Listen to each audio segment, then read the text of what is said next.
Alors, c'est de nouveau, tout est dans les mains des politiciens.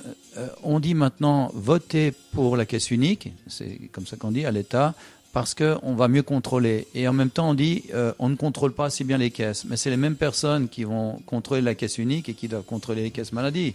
Donc, s'ils veulent contrôler la caisse unique, pourquoi ils n'ont pas contrôlé les caisses maladie? Donc, quelque part, la difficulté, c'est que au niveau politique, rien n'est garanti sur ce que sera la caisse unique, d'autant plus que c'est une caisse unique fédérale. Ce n'est pas une caisse unique cantonale. Les décisions vont se prendre à Berne. Donc si on dit est-ce que le contrôle de la caisse unique sera mieux sur le système de santé que le contrôle des assurances maladie, c'est les mêmes personnes qui devaient faire ça et qui devront faire ça. Donc on peut se demander pourquoi ils n'ont pas fait avant pour les caisses maladie, et on pourrait se demander est-ce qu'ils vont le faire bien dans le futur pour la caisse unique. Il n'y a rien qui est garanti. Donc voilà, c'est aussi une incertitude, absolument. Ouais, tout à fait. C'est assez compliqué quand même. Hein. Je veux dire, je vous avais dit au début que c'était compliqué. Non, mais dans le sens où on ne sait pas. Non, mais au bout du compte, c'est vrai que si on essaie de pondérer un peu de ce côté-ci, de ce côté-là, c'est compliqué de se faire une idée, même sur l'ensemble de la question, et donc de se prononcer par rapport à ça. Je suis en train de me demander si cette votation, enfin, quelle sera la participation également. Vous voyez, jusqu'à où les personnes vont réussir à se former leurs opinions par rapport à ça. La plupart des gens disent je paye trop de primes et la caisse unique va baisser mes primes. C'est ce que j'ai entendu souvent. Mais il n'y a même les initiants disent qu'ils ne voient pas comment ils vont diminuer les primes. Ouais. Donc en gros, il faut quand même le dire. C'est clair, bien sûr. Parce que quelque part, c'est quelque chose, les gens, alors après, on a des mouvements d'humeur. On dit, voilà, les caisses maladie, ils nous ont pourri la vie ces dernières années, comme prestataires ou comme patients. Il faut qu'ils sortent du débat, puis maintenant, ce sera l'État. Est-ce qu'on va passer de Charib-en-Scylla, comme disent les navigateurs, ou est-ce que c'est la peste ou le choléra?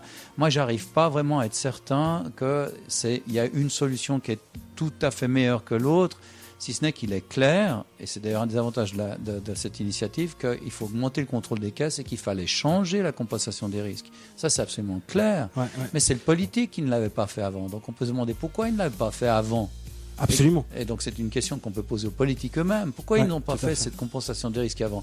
Puisque c'est un scandale, la chasse au bon risque, et puisque la compensation des risques, quand on met suffisamment de morbidité dedans, c'est quelque chose qui est connu. Aux Pays-Bas, on a fait ce travail-là, c'est quelque chose qui est connu depuis longtemps. On n'invente rien, on fait qu'appliquer quelque chose qui existe et qui fonctionne dans d'autres pays. Donc moi, je dis aux politiques, pourquoi vous n'avez pas fait ça avant et puis que vous voulez le faire maintenant, et comment vous allez le faire? J'ai de la peine à savoir exactement, donc c'est pour ça qu'il n'y a pas une position de ma part. Il y a des doutes sur le fait que c'est noir ou blanc. Ouais. Alors il y a du gris des deux côtés. Finalement, pour vous, cette votation est par ailleurs l'occasion justement de remettre au centre peut-être justement tout un questionnement qui n'a pas encore, enfin, qui a peut-être été fait, qui a été produit, mais qui n'a pas été. Alors le grand avantage de la caisse unique, c'est qu'en tout cas, elle a déjà eu comme conséquence qu'on a changé la compensation des risques, qui était fondamentale.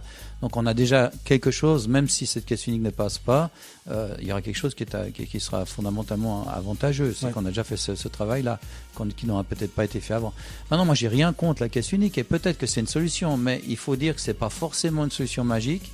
Il faut dire aussi que rien n'est vraiment écrit sur le futur, qu'il y a des incertitudes et que quelque part on peut pas être complètement enthousiaste et optimiste parce qu'il y a beaucoup d'incertitudes. Oui, tout à fait.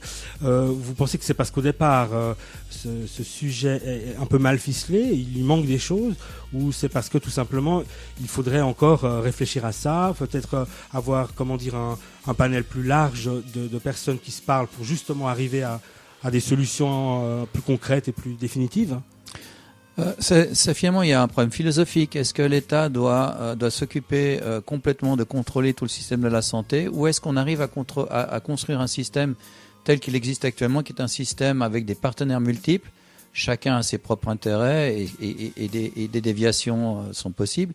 Mais si l'État fait bien son travail de contrôle, on pourrait imaginer qu'un système avec des partenaires multiples est plus dynamique qu'un système uniquement étatique où il y a un contrôle par une administration, une gestion centralisée, qui est pas forcément la chose la plus performante qui soit.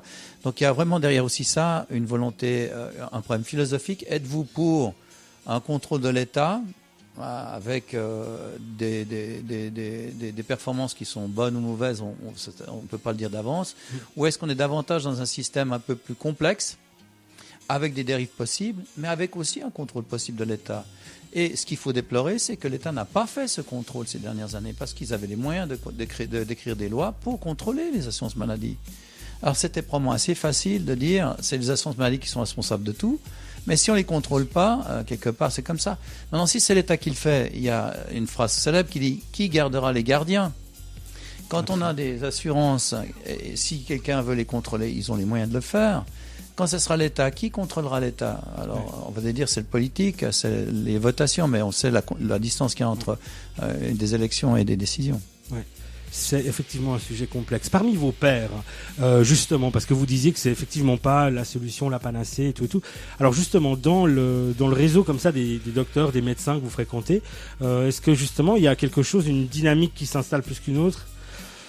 Alors, c'est les Suisses allemands qui disent qu'on est des franchouillards, parce que quelque part, il y a aussi quelque chose qui est fondamentalement culturel. Les Suisses romands sont proches de la France, et en France, c'est l'État qui doit tout faire et on n'a rien à faire. Et en Suisse allemande, c'est davantage les pays du Nord, et en gros, on a une responsabilité. Et il y a un médecin allemand suisse allemand qui disait à la radio l'autre jour, nous, on ne demande pas à l'État ce qu'il peut faire pour nous, on regarde ce que nous, on peut faire pour l'État. Alors, quelque part, en Suisse romande, on a tendance à dire ça va être l'État qui va s'en occuper, et c'est mieux, mais c'est aussi c'est là qu'on voit une grande différence de valeur, en fait. Et je pense que ça joue un rôle. Donc, les médecins suisses romands sont en majorité pour la caisse unique, ouais. Et peut-être à juste titre. J'ai pas dit que c'était... moi, je suis très partagé, vraiment honnêtement. Je suis très partagé. Je crois comme la plupart des gens qui se posent cette question-là, effectivement... Mais je crois que d'avoir des certitudes là, c'est un peu compliqué. La seule chose que moi, je trouve intéressante, c'est qu'on commence à considérer de faire un meilleur contrôle des caisses, voilà. Ce qui était nécessaire, et je crois que c'est en tout cas un élément extrêmement positif de cette initiative, c'est d'avoir amené ce problème-là au champ fédéral et qu'on ne puisse pas y échapper, ouais. Et qu'on a déjà partiellement répondu à cette question. Ouais. Ça veut dire que voilà, quoi qu'il en soit, quel que soit le résultat à venir, on a déjà avancé un peu. Et puis surtout, il y a encore des questions qui ont été clairement exprimées, voilà. Et puis qu'il faudrait continuer de traiter, continuer plus loin. Ok. Je vous remercie beaucoup. Je vous en prie. C'est un peu compliqué. C'est un peu complexe. Ouais, non, il n'y a pas de souci. Pas être clair parce non, mais vous faites au mieux. Mais voilà, ensuite c'est à chacun de réécouter plusieurs fois cette entrevue. Et effectivement, vous peut-être connaissez-vous le moyen que pourraient avoir des gens de s'informer un peu plus en détail concernant ce point de votation. C'est comme dans tous les trucs politiques. Hein. De chaque côté, les gens disent des choses outrancières et qui sont à moitié justes, à moitié fausses. Je crois que c'est vraiment compliqué d'avoir un avis très performant parce qu'il faut connaître beaucoup de choses. Je vous parle de la compensation des risques. Oui. Vous ne saviez pas ce que c'était. Non, du tout. Mais c'est fondamental parce que ça va mieux comprendre les choses. Et il y a tellement de choses qu'il faudrait savoir pour voter de manière cohérente. Mm-hmm. Je dirais que si les gens votent pour que leur prime diminue, je crois que ça sert à rien, d'accord.